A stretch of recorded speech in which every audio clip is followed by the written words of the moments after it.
In the history of recent glass production here in the United States, Michael Aschenbrenner stands out as a really interesting kind of figure. He's right there in the mainstream, and at the same moment, he's kind of an anomaly.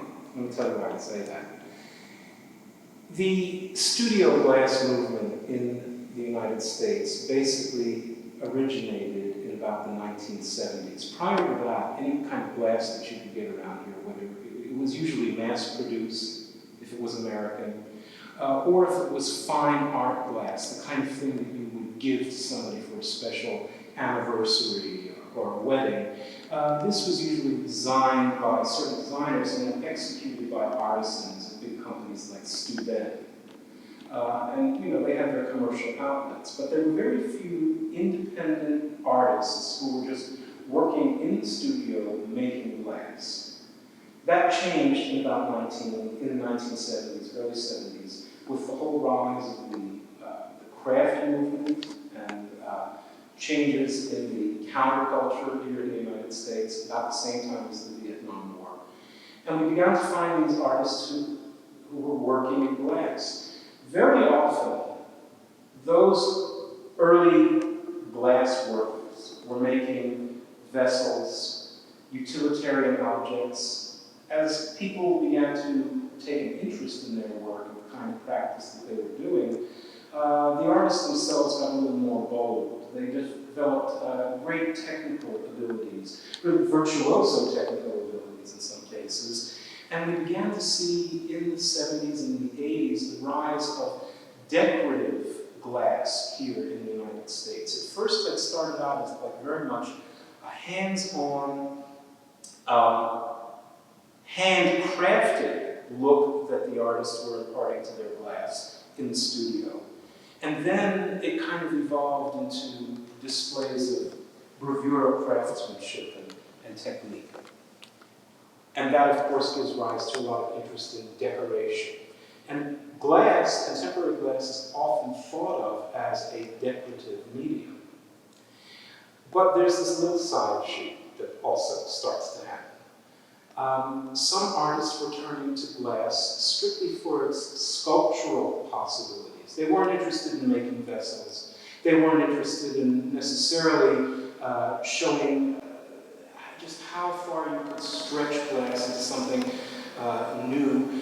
They wanted to work with it in the same way that a more traditional sculptor might work with clay and then turn it into a bronze casting, or somebody might work with steel beams to make a construction, an abstract construction. And I think that's where Michael Aschenbrenner comes in. After he had returned to the United States from his tour of duty in Vietnam, he went to art school, first here in California and then in Minnesota. And as I recall, he was majoring in ceramics, working mostly with clay and earthy materials like that. And somehow or other, he was introduced to glass. And he began making these elongated forms, kind of pulling the hot, molten glass and stretching it out, and getting these shapes that were sort of organic. He said in an interview later on that he began to realize that the forms he was making were kind of like leg bones. And he realized that he was probably operating as an artist, as a sculptor, out of his experience in Vietnam, and specifically with the injuries that befell him. His legs were really shattered, and he had to be evacuated from Vietnam. There was a medical evacuation. And the helicopters came down. He was in really miserable shape. And as he was being hoisted into the cab or the compartment of the helicopter, he could hear bullets from machine guns whizzing by him. The Viet Cong was on him. They were trying to kill him as he was being lifted into the helicopter. This is a pretty traumatic experience. I mean, even in getting saved, he was very near death. Even in being rescued, he was extremely imperiled, maybe even more imperiled than he was just on the ground. And that experience, that near-death experience, kind of gestated with him in this long recuperation.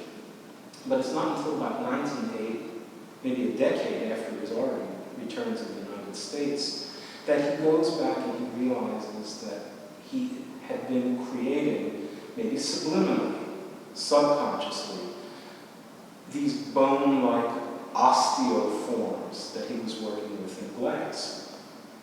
And that becomes his expressive medium as a sculptor. If you look at the work that's behind him, you'll see that he's quite fixated on making not just 1 or 2 or 3 bone sculptures. For 6 years, he was fixated on nothing but this series that he called later on the Damaged Boeing series. And these are all made out of glass. Now, glass is heavy. It's actually kind of rugged. But it is, of course, very fragile in the sense that it can shatter. It can easily be broken. Not unlike a leg or a bone in a leg or any part of a living creature's body. It may be strong, but it's susceptible to damage and to deterioration and ultimately to death. So Michael has these hefty, somewhat larger than life-size glass bones that he's made out of molten, stretchy molten glass while it's still very, very hot. And the heavy glass pieces are held together by these frail, almost gossamer-like pieces of gauze and these little twigs and branches, these little makeshift medical devices that are trying to preserve and save something living from becoming something that's necros or dead. There's a great emotional impact in this.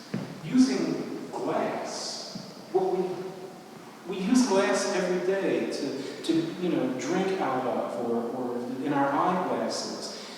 We usually see it in thin, small, worked shapes, but here you get a sense of the heft and the mass at the same time that you read the fragility and the perishability into the work.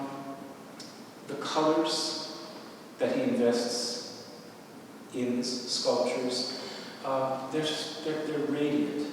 When you come up here in certain light, it just kind of flickers, as if the glass were almost living tissue.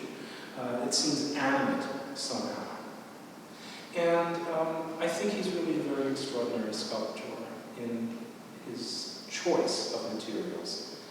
And when you consider that it's coming from deep within his psyche and directly out of his personal history, you realize that this is quite an achievement of a human, of a creative